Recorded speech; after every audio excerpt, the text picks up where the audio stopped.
कीमती गाड़ा काम बिगाड़ा। 3 बहुओं के रवैये से सासू माँ बहुत परेशान थी। दरअसल बात ये थी कि तीनों बहुओं में किसी बात को लेकर अनबन हो गई थी। तब से ही तीनों एक दूसरे से मुंह फुलाए रहती थी। ना कोई सीधे मुंह किसी से बात करती, ना किसी का कहना मानती। पड़ोसी भी इस बात को जानते थे और जाने कैसे कैसे बातें भी करते। इसीलिए सासू माँ ने तीनों बहुओं को तुरंत अपने कमरे में बुलाया। मैं कई दिनों से देख रही हूँ, तुम तीनों अलग अलग सारे काम कर रही हो। ये सब नहीं चलेगा, तीनों को मिलकर ही काम करना पड़ेगा। सास की बात सुनकर एकदम से बड़ी बहू बोल उठती है। नहीं मम्मी जी, मैं इन दोनों के साथ कुछ नहीं कर सकती। मैं इस घर की बड़ी बहू हूँ, फिर भी ये मेरा कहना बिल्कुल भी नहीं मानती। अरे जेठानी जी, जानबूझकर मुझे डबल काम करवाती है आप। और छोटी मुझसे टेढ़े मुंह ही बात करती है। इन दोनों के बीच हमेशा सैंडविच बन जाती है मेरी, और मैं हमेशा आलू की तरह बीच में मसली जाती हूँ। मम्मी जी, इन दोनों को लगता है कि मैं छोटी हूँ तो इनके पैरों तले दब जाऊंगी, लेकिन नहीं, मेरा भी उतना ही अधिकार है जितना इन दोनों का है। बड़ी आई दोनों मेरी चुगली करने के लिए, मुझे क्या कम समझ रखा है। तीनों बहू एक दूसरे से बहस करने लगती है और सास दोबारा ये देखकर टेंशन में आ जाती है और सबसे कहती है, चुप हो जाओ, अब से तुम तीनों सारे काम एक साथ करोगी। आंख बंद करके एक दूसरे की बात सुनोगी। तुम तीनों इस बात को गांठ बांध लो, वरना अगली छुट्टियों में तुम्हारा अपना मायके जाना कैंसिल। सास की बातें सुनकर डर के मारे तीनों हामी भर देती हैं। जी मम्मी जी, मैं समझ गई। हाँ मम्मी जी, जैसा आप कहें, आप जो कहेंगे मैं वही करूंगी। तीनों बहू सास की बात को गांठ बांध लेती है और वादा करती है कि अब से सारे काम वो तीनों एक साथ मिलकर ही करेंगी। ये सब देखकर सास खुश हो जाती है और वहाँ से चली जाती है। नीचे जाकर वो देखती है कि घर में शर्मा जी आए हुए होते हैं।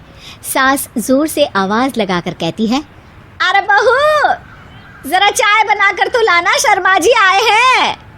सास की बात सुनकर तीनों बहू तुरंत किचन की ओर भागती है और चाय बनाना शुरू कर देती है। मुझे तो एकदम मसाले वाली कड़क चाय पसंद है, तो हम शर्मा जी के लिए मसाले वाली चाय ही बनाएंगे। अरे नहीं दीदी, गर्मी के मौसम में मसाला चाय कौन पीता है? मैं तो शर्मा जी के लिए इलायची वाली चाय ही बनाऊंगी। ये कैसी बात कर रही हैं आप दोनों? मेरी मम्मी ने सिखाया है कि मेहमान को ज्यादा दूध और शक्कर वाली चाय देनी चाहिए, वरना वो घर वालों को कंजूस समझते हैं। तो मैं तो शर्मा जी को ऐसी ही चाय दूंगी।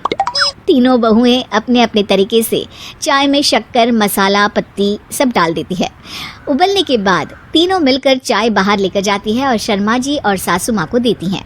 चाय पीने के बाद शर्मा जी सासू माँ को देखकर शर्मा जाते हैं और शर्मिंदा महसूस करते हैं कि आखिर उन्होंने चाय पीने के लिए हामी क्यों भरी। सासू माँ भी चाय पीना शुरू करती है और कहती हैं, अरे बहू, ये कैसी चाय बनाई है? चाय है या मीठे दूध की बासुंदी? हाँ, चाय अच्छी नहीं लगी क्या? कोई बात नहीं, हम पराठा बनाकर लाते हैं। चलो चलो अंदर।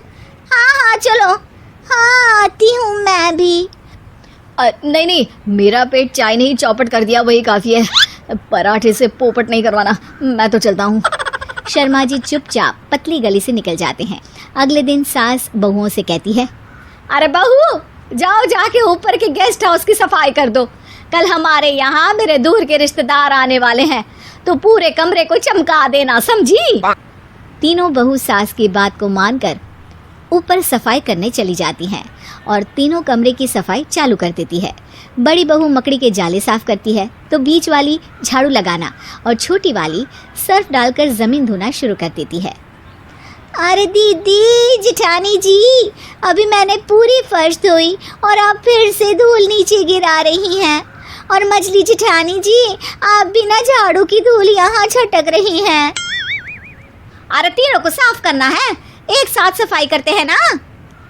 अरे वही तो, हम साथ साथ हैं, घर साफ साफ है।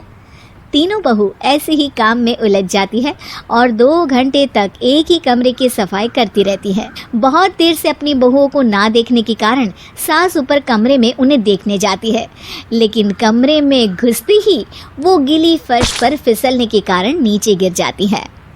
ओरी मोरी मैया, हड्डी मरोड़ के रख दी। आए मेरी तो कमर ही टूट गई रे। तीनों बहुएं सास को उठाती हैं और बिस्तर पर सुला देती है।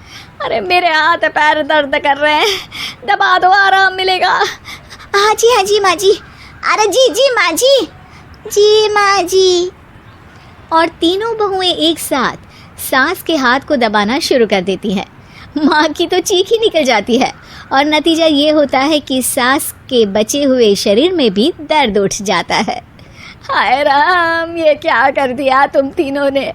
अरे मेरी तो किस्मत ही फूटी है कि तुम जैसी बहुएं मुझे मिली। हे भगवान, पूरे शरीर में दर्द बढ़ गया है। अब तो पता नहीं कि चल भी पाऊंगी या नहीं।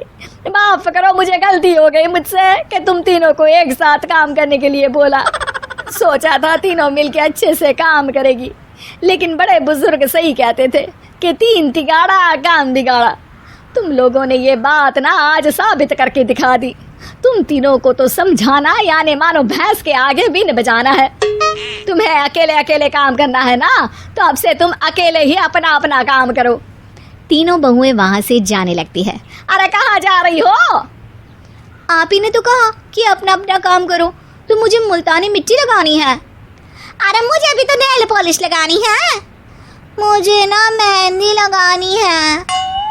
सास अपना सर पीट लेती है और कहती है, अरे मुझे भी लगाना है कुछ। क्या माँ जी?